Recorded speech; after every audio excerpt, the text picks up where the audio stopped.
মানবতার কল্যাণে। দেওয়া জায়েজ নাই, অর্থাৎ গায়রে মাহরাম তাদেরকে বেগানা মহিলা যদি সালাম দেয় সেটা জায়েজ আছে কিনা, আর যদি কোনো মহিলা সালাম দেন কোনো বেগানা পুরুষকে তাহলে তার উত্তর নেওয়া যাবে কিনা। ভাইরা আমার, পুরুষ পুরুষকে সালাম দিবে, মহিলা মহিলাকে সালাম দিবে, কোনো সন্দেহ নেই। পুরুষ মহিলাকে যদি পরিবারের মহিলা হয় অর্থাৎ মাহরাম মহিলা হয়, মা বোন স্ত্রী, তাদেরকে সালাম দিবে। আবার মহিলারাও পুরুষদেরকে সালাম দিবে, মাহরাম পুরুষ হলে মা ছেলেকে সালাম দিবে, স্ত্রী স্বামীকে সালাম দিবে, বোন ভাইকে সালাম দিবে, কোনো সমস্যা নাই।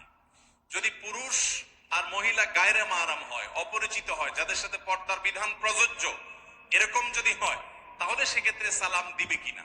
এটার উত্তর হলো, সাধারণ বিধান হলো এক্ষেত্রেও সালাম দিবে যদি ফিতনার ভয় আশঙ্কা না থাকে। আল্লাহ রাব্বুল আলামিন নারীদের কণ্ঠে বিশেষ কোমলতা দিয়েছেন এবং সেই কোমলতার কারণে অনেক পুরুষ, বিশেষ করে যাদের দিল যত বেশি রুগ্ন হয়, তাদের মনে তত বাজে কল্পনা, যাতে জল্পনা, বাজে চিন্তা আসে এবং অনেক সময় ফিতনার দিকে চলে যায়, কথাবার্তা হয়, আলাপ সালাপ হয়, এরপরে হতে হতে আস্তে আস্তে দেখা যায় আরো অনেক হারামের দিকে মানুষ চলে যায়। এরকম আশঙ্কা যদি থাকে তাহলে নারী পুরুষ একে অন্যকে এভাবে সালাম দিবে না। যদি দেয় তাহলে মনে মনে জবাব দিবে, যদি জবাব জোরে দিলে ফিতনার ভয় থাকে। বাকি সাধারণ অবস্থাতে জবাব দিতে পারবে। আল্লাহ কোরআনে বলেছেন, ওয়াকুলনা কাওলাম মারুফা, মেয়েরা তারা কথা বলবে, স্বাভাবিক কথা বলতে পারবে। কোরআন আয়াত থেকে বোঝা যায় এই স্বাভাবিক কথার মধ্যে সালামও থাকে। এটা সাধারণ ভাবে যদি বলা হয়, কণ্ঠের মধ্যে বিশেষ কোমলতা সৃষ্টি করা না হয়, বিশেষ কোনো কৃত্রিমতা সৃষ্টি করা না হয়, কণ্ঠের মধ্যে বিশেষ ধরনের আকর্ষণীয় করে ওইটা যদি উপস্থাপন করা না হয়, নরমালি এটা জায়েজ আছে। ফিতনার আশঙ্কা থাকলে এটা করাকে অনেক ইমামগণ, ওলামায়ে কেরাম মাকরুহ বলেছেন। কথা কি বুঝাতে পারছি?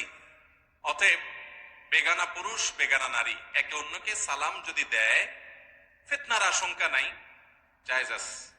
কিন্তু ফিতনার আশঙ্কা আছে এরকম হলে, অর্থাৎ আপনার মনে বাজে চিন্তা আসতে পারে, একটা ইয়াং মেয়ে, ইয়াং ছেলে, নির্জন জায়গা বা পরবর্তী তাদের সাথে পরিচয় হতে পারে, কথা সামনে বাড়তে পারে এবং এই সাউন্ডের কারণে, ভয়েসের কারণে নিজের মধ্যে মনে বাজে জল্পনা কল্পনা আসার আশঙ্কা আছে, তাহলে সালাম না দেওয়াই উত্তম। যদি দেওয়া হয়, আপনাকে একটা মেয়ে সালাম দিছে, আপনি জবাব দেওয়াটাকে বিপদের কারণ মনে করছেন, আপনি মনে মনে জবাব দিবেন। অনেকে এই সমস্ত কথা শুনলে মনে করে, এত হিসাব নিকাশ করে দুনিয়াতে চলা যায় নাকি? ভাই, জান্নাত প্রত্যাশী মানুষকে এর চেয়ে বেশি হিসাব করা লাগে। আর যার জান্নাত জাহান্নাম নাই, যার আল্লাহ নাই, যার আল্লাহর প্রতি ঈমান নাই, যে শয়তানের কথা মতো চলে, ও তো নফসের গোলাম, তার খেয়াল খুশি মতো যা খুশি সে করে। আমাদের প্রতিটা পদক্ষেপে চিন্তা করতে, আর এটা একজন নারীর প্রতি সম্মান প্রদর্শন, যে একজন নারী, তার ব্যক্তিত্ব, তার সম্ভ্রম, তার ইজ্জত যাতে কোন পুরুষ মনে মনে বাজেভাবে তাকে নিয়ে খারাপ চিন্তা করে জেনা করতে না পারে, নিকৃষ্ট চিন্তা তাকে নিয়ে যেন করতে না পারে, ইসলাম তার জন্য সব ব্যবস্থা রেখেছে।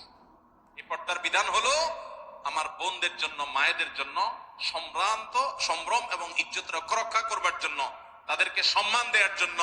আর পর্দাহীনতা এটা বেশিরভাগ ক্ষেত্রে নারীকে অসম্মানের দিকে নিয়ে যায়। একজন খোলামেলা পোশাকে চলা নারীকে নিয়ে অজস্র মানুষ রাস্তাঘাটে তার দিকে তাকিয়ে তাকিয়ে, অনলাইনে অফলাইনে তাকে দেখে দেখে মনে মনে তার সাথে জেনা করে। এটা অস্বীকার করার কোনো সুযোগ আছে?